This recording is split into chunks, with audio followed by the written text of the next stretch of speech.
Good morning friend, आपका छोटा भाई प्रद्युम्न है। आज मेरी फर्स्ट वीडियो अपलोड हो रही है जो एक हिल स्टेशन की है और ये बनारस से 50 किलोमीटर की दूरी पर है। यहाँ लोग घूमने भी जाते हैं और मेरे वीडियो को लाइक करें, सब्सक्राइब करें, शेयर करें। पूरी वीडियो देखें।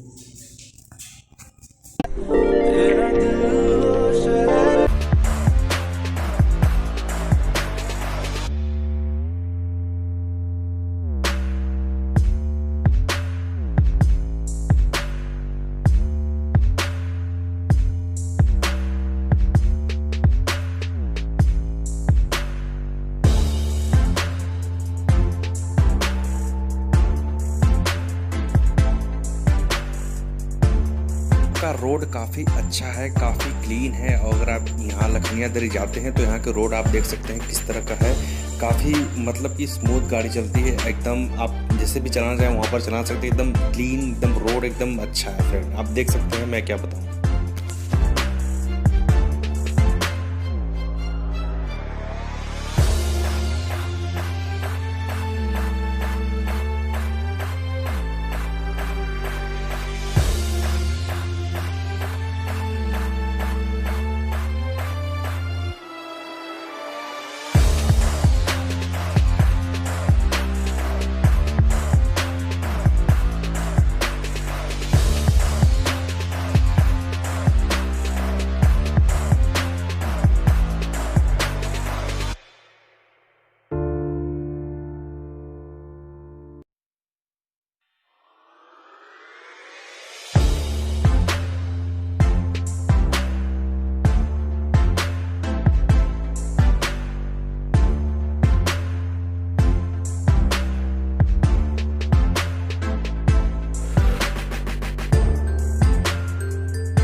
यहाँ पर आपको पहाड़ सबसे ज़्यादा दिखेगा। चारों तरफ ही पहाड़ और इन पहाड़ों को काटकर सीमेंट बनाया जाता है और पट्टियाँ बनाई जाती है। आप देख सकते हैं बहुत ही ऊंची ऊंची पहाड़ है यहाँ पर।